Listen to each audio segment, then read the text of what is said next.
Well, give Virginia a lot of credit. They just kept going. They shot the ball really well from three. They made 11 threes on us. Not something that they do that well. That's kind of what you have when you're playing with house money, right? You're sort of like, you're going to make the ACC tournament. You're probably not going to make the NCAA tournament, so you're kind of playing for fun. And they played that way. So a lot of credit to them. We ran out of gas, I thought, and just, really couldn't get out of playing tired in that second half. So we'll get them as rested as we can and get as healthy as we can and get right back to it.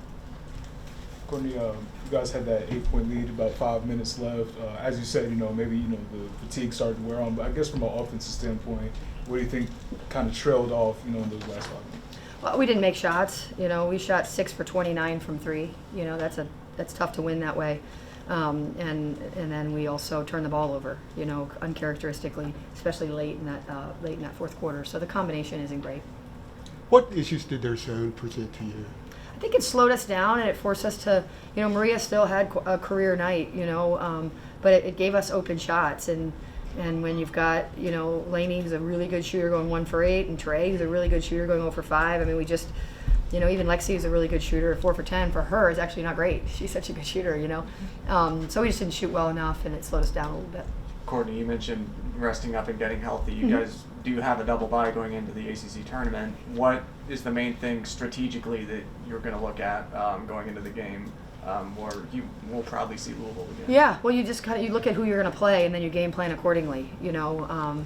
So that gives you another whole 5 days to get healthier, right? And so every day matters. We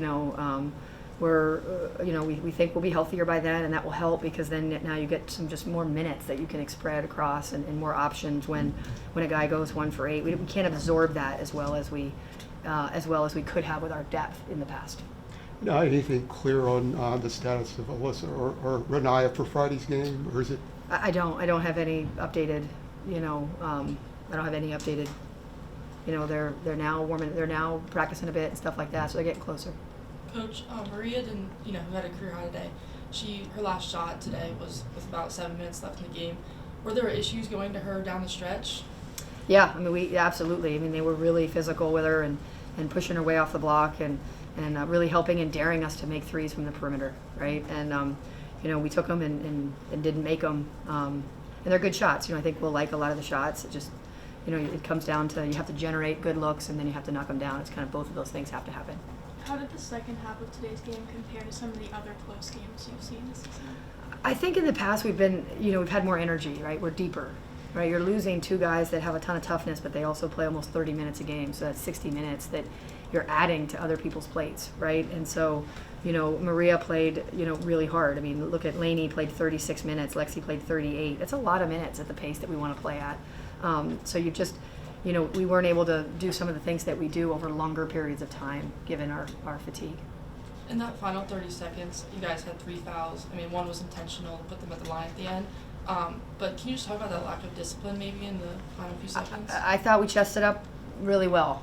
I think when we watch that back, we might have some questions. I thought we chested up well, and and then Lexi chested up, and then she drove well, and I thought she drew the similar contact. I think there were some inconsistencies that that maybe didn't go in our favor today. How much do the plays that you run change when you don't have Renaya?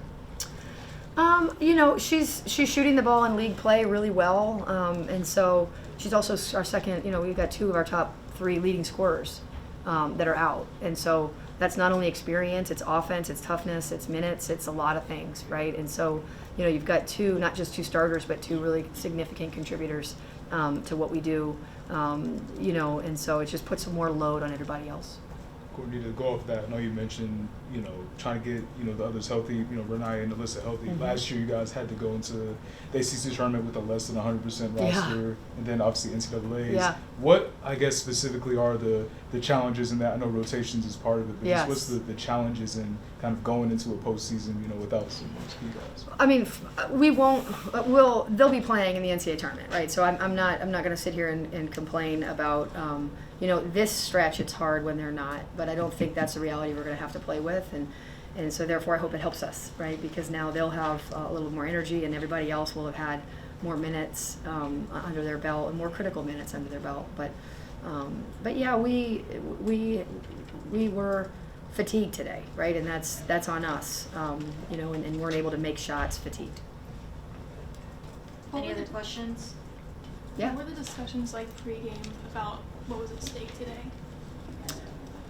You know, on days like this, on nights like this, it's big picture, and that is what these seniors have been and meant to our program, right? So everything else is kind of a detail. Otherwise, we prepare in much the same way we always do, right? And you know, they've done enough body of work, you know, to have categorized themselves as a really good basketball team that's going to have to get healthy, and I'm confident they will, you know, by the time that we need it. So it really wasn't about if this then that. You know, we've kind of said all year, if you stack good days in a lifetime, you're going to like where you are at the end of it.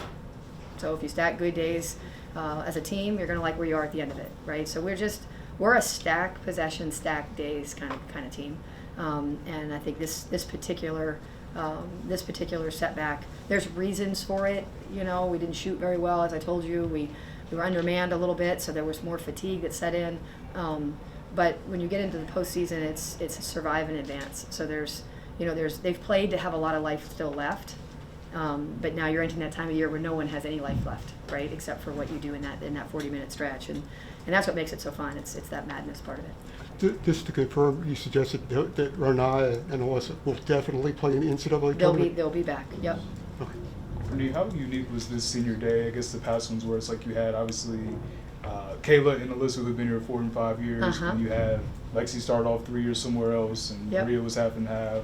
Grace was 4 years somewhere else. Like, how, I guess, unique was it seeing the differences in experience within, you know, this program, Yeah. you know, all being, you know, celebrated at one time? I mean, yeah, we had a really nice night last night celebrating their journeys, and that's the nature of college athletics now, right? That you're not always celebrating a 4-year career at your institution.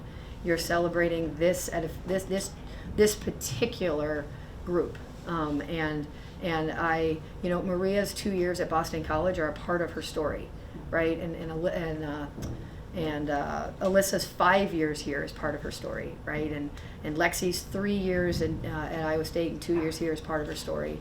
Grace playing 4 years at one institution and then coming here for her 1 year. That's all part of their stories, right? And so I don't know if it's different. It's just their stories now involve people besides just me in their collegiate journey. But it was a great night celebrating them. And as a coach, when you hear them speak about their journey with magnitude, and growth, and truth, right? It makes some of this, quite honestly, details. Was it easy to convince Alyssa to go out for a second time? Because I know she did last year. Mm-hmm. I guess, what was that process of, you know, having her go through it a second time? That's out of my, as you could tell, I just stood at the center court, and whoever walked up, I hugged them. I didn't run the senior day festivities. But Alyssa, I mean, she'd walk again next year if she happens to be in town, right? She's, this place means a lot to her, and when you're celebrating your seniors, you know, you're celebrating some that are getting their undergraduate degree and some that are getting their graduate degree. You know, no one has been celebrated here that is just taking classes to take class. So she is celebrating early her graduate degree. She still has to do her thesis, but everybody there that we honored is getting a degree of value from this institution, and that's a big deal. Perfect. Thanks, everyone. No, you can keep going. It's our last day. Oh, I was just curious what you guys did last night to celebrate. Oh, it was awesome. So we have our seniors speak about their experience, and we have our underclassmen or our juniors introduce them. And so it's basically just an opportunity for young people who've been on a really important and all-encompassing journey to talk about it, right? And when you're forced to talk about something of meaning, real stuff comes out, right? And so there was just a lot of real stuff coming out, and you know, I'm humbled to have been a part of their journey, and I was certainly honored to be a part of listening to them share it. Can you speak on Townsend? Yeah. You know, coming in now and going into the tournament, I think she's really, really doing a good job, solid. Yeah. Considering. Super solid, yeah. And you know, the hard part about transferring with only 1 year is there is an adjustment period that she has to accelerate, right? Think about how different Maria and Lexi are this year to last year. And so her acceleration has been, it's quicker than everybody else's because doesn't have not as much time. And then the person who handles the ball the most on our team is with Renaya out. She's had to handle it so much more, which is fatiguing. But you know, again, nobody like nobody wants your team to have any injuries, but also nobody cares. Like, it's sort of like you're just, you know, it's who you play and who's next, and you know, we're certainly glad that she's here and can provide such value to us, especially on such a high need position. Perfect. Thanks, everyone. Thanks for all your coverage, guys. Appreciate it.